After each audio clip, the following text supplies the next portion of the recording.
오늘은 차트에 대한 기초적인 이야기를 해보겠습니다. 본격적으로 차트 공부를 시작하는 부분이니 약간 집중해서 들으셔도 좋을 것 같습니다. 네, 우리는 차트를 통해 투자자들의 심리와 거래량의 추이 등 각종 추세를 파악할 수 있으며 이러한 정보와 과거의 사례를 통해 미래의 주가를 예측할 수 있게 됩니다. 우리가 배웠던 기술적 분석이 바로 차트 분석이었죠. 주가에는 모든 움직임이 반영되어 있고 추세를 이루며 역사는 되풀이되었다고 했던 세 가지 전제 기억나시죠? 이처럼 차트 기술을 이용하여 우리는 미래의 주가를 어느 정도 예측해 볼 수 있습니다. 이렇게 차트를 보고 매매하는 것을 트레이딩이라고 부릅니다. 트레이딩은 단기의 승부를 거는 의미가 강하기 때문에 정기적으로 사고 팔아서 수익을 얻습니다. 이와 달리 투자는 일반적으로 기본적 분석으로 매매하는 것을 의미하죠. 시간을 두고 장기간 사거나 팔지 않습니다. 우리는 앞서 배운 것처럼 장기적인 투자도 단기 투자인 트레이딩도 할 수 있습니다. 앞으로 기술적 분석과 기본적 분석 두 가지를 모두 배울 것이기 때문입니다. 첫 번째로는 차트의 기초 중 하나인 캔들 차트에 대해서 배워보겠습니다. 캔들 차트는 초 모양의 캔들이 닮아서 지어진 이름입니다. 이제 캔들 차트 모양에 따라서 가격이 어떻게 움직였는지를 확인할 수 있습니다. 너무 기초적인 것이니 아시는 분은 빠르게 넘어가셔도 좋습니다. 기초 캔들은 양봉과 음봉이 있습니다.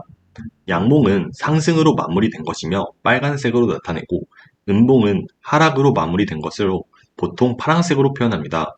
일반적으로 양봉은 빨간색, 음봉은 파란색을 쓰는 것이니 참고해 주시길 바랍니다. 캔들은 꼬리와 몸통으로 나타냅니다. 꼬리가 가장 낮은 구간을 저가라고 부르고 꼬리가 가장 높은 구간을 고가라고 합니다. 한자 그대로 표현한 것을 의미하겠죠? 그리고 시가는 시작 가격을 의미하고 종가는 끝나는 가격을 의미합니다. 양봉과 같은 경우는 시작을 여기서 하고 하락을 해서 저가를 만들어준 후 고가를 찍고 종가에서 마무리된 것을 양봉이라고 표현합니다.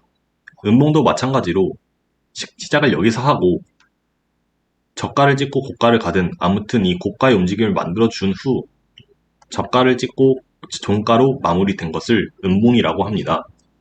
정리하면 고가와 저가 부분은 꼬리 부분을 나타내는 것이고 시가와 종가는 시작 가격과 끝나는 가격을 보여주는 몸통이라고 생각하시면 됩니다. 예시를 들어보겠습니다. 100원짜리였던 이 주식의 차트가 80원까지 떨어졌다가 다시 250원까지 올랐다가 200원에서 딱 끝이 났습니다. 그러면 이제 80원이 가장 낮았던 가격인 저가, 그리고 250원이 가장 높았던 가격인 고가, 그리고 100원이 원래 시작했던 가격인 시가, 그리고 끝나는 가격이 200원이니까 종가가 되겠죠. 그래서 이렇게 양봉이 만들어진다고 생각하시면 되겠습니다. 꼬리는 변동성을 의미합니다. 그리고 몸통은 힘의 크기를 나타냅니다. 이 캔들에서 아래 꼬리가 길다는 것은 저가까지 하락을 했는데 쭉 올라와서 종가가 마감이 된 것이죠. 이렇게 주가가 상승한 것은 어느 정도 강한 매수세를 의미한다고 보시면 됩니다. 반대로 하락했을 때의 음봉 꼬리가 쭉 길어지면 어느 정도 강한 하락세가 나왔다는 것을 의미합니다. 업비트는 대부분 한 번쯤 사용해 봤을 거라고 생각해서 업비트에서 잠시 가르쳐 보도록 하겠습니다. 업비트의 리플 차트를 들어왔습니다. 이 리플에서 보시면 시간대를 1분, 30분, 1시간, 4시간, 날 이렇게 원하는 시간대로 변경을 할 수가 있습니다.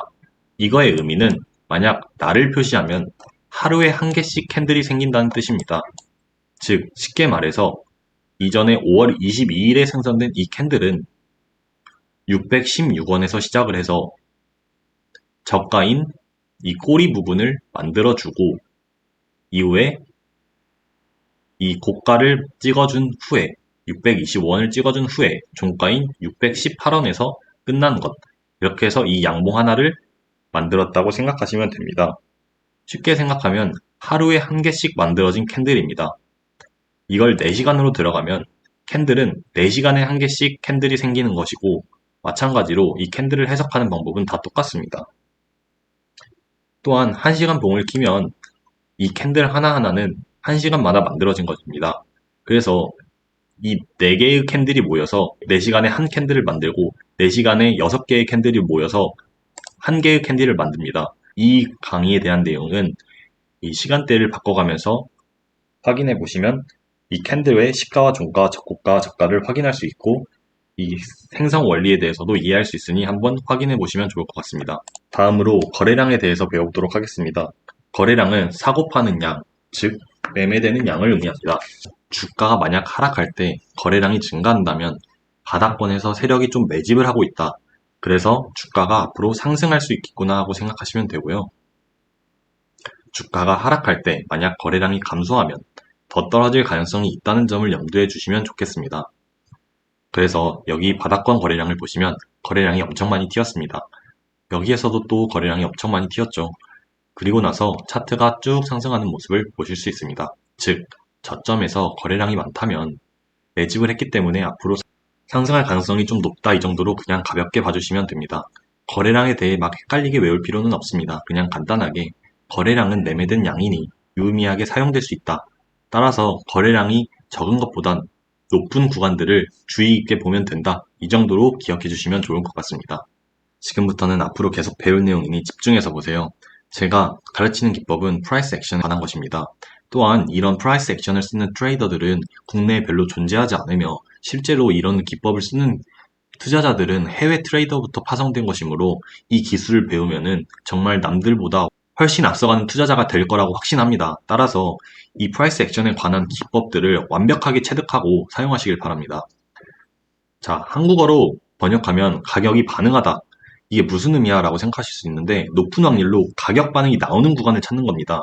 저는 차트로 앞으로 이런 방향으로 흘러갈 것이다. 이 차트의 흐름상 떨어질 것이다, 오를 것이다를 맞추는 게 아니라 그냥 딱 한 가지를 가르쳐 드릴 겁니다. 이 구간에 오면 큰 가격 반응이 일어날 것이다. 근데 거기가 어딘데를 찾는 방법을 가르쳐 드릴 겁니다. 다시 쉽게 설명하면 어떤 주식의 가격이 3만 원에 도달하자 갑자기 5만 원까지 크게 상승합니다. 즉, 가격 반응이 크게 나타난 것이죠. 이렇게 가격 반응이 크게 나올 구간을 찾는 방법을 가르쳐 드릴 겁니다. 그렇다면 그 가격 반응이 나오는 구간, 지지가 되거나 저항이 되는 그런 구간들을 어떻게 찾냐? 바로 컨플러스 존을 찾는 것입니다. 컨플러스 존이란 매물대, 추세선, 이평선 등 많은 지표들이 겹치는 구간, 다시 말해 여러 가지 근거들이 겹치는 구간을 의미합니다. 그런 컨플러스 존에서 프라이스 액션이 나올 가능성이 높다는 뜻입니다. 차트를 하나 예시 들어보겠습니다. 이 차트를 보면 여기서 이평선이 지나갑니다. 그리고 피보나치 되돌림이 0.618 구간입니다.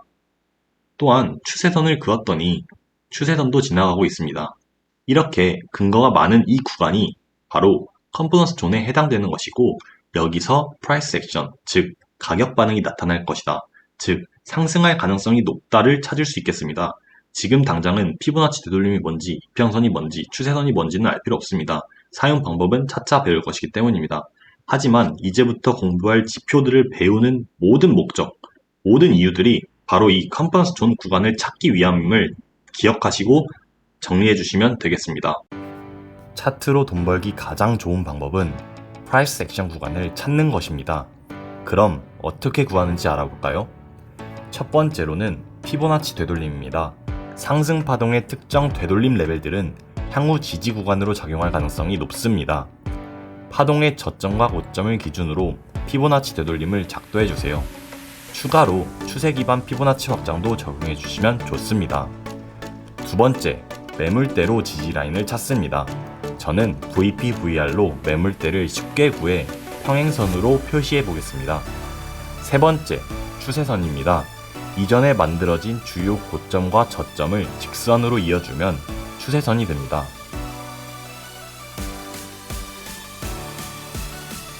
이런 기술적 요소들이 겹치는 구간을 컨플러스 존이라고 하며 이 구간은 많은 근거들이 겹치니 프라이스 액션, 즉 가격 반응이 나올 가능성이 높다는 뜻입니다.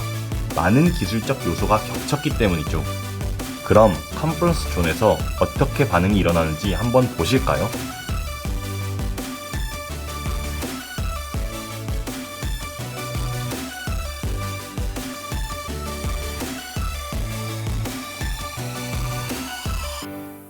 정리하겠습니다. 차트의 기초와 프라이스 액션에 대해서 알아보았는데요. 첫 번째로 꼬리는 변동성, 몸통은 힘의 크기를 말한다는 것을 배웠습니다. 두 번째, 주가가 하락할 때 거래량이 증가하면 바닥권 매집으로 주가가 상승할 가능성이 있다. 또한 거래량이 많은 구간들을 유의미하게 확인하자. 마지막으로는 프라이스 액션이 일어나는 곳, 이 구간은 근거가 많은 컨퍼런스 존을 찾아서 구한다. 앞으로 우리가 배우는 지표들은 최종적으로 컨퍼런스 존을 찾아서 그 구간에 매수를 하고 매매할 것이다를 배웠습니다. 다시 한번 이건 정리하도록 하겠습니다. 오늘 배운 내용 중에서는 딱 한 가지만 기억하시면 되는데 그게 프라이스 액션입니다. 여러 가지 근거들이 지나가는 구간은 컨퍼런스 존이었고 거기서 프라이스 액션, 가격 반응이 일어날 가능성이 높다. 그리고 그 컨퍼런스 존을 찾는 방법은 앞으로 지표들에 대한 공부를 통해 근거를 하나하나 추가해서 배울 것입니다. 오늘 강의는 여기까지 하도록 하겠습니다. 당신의 성공 투자를 기원합니다. 감사합니다.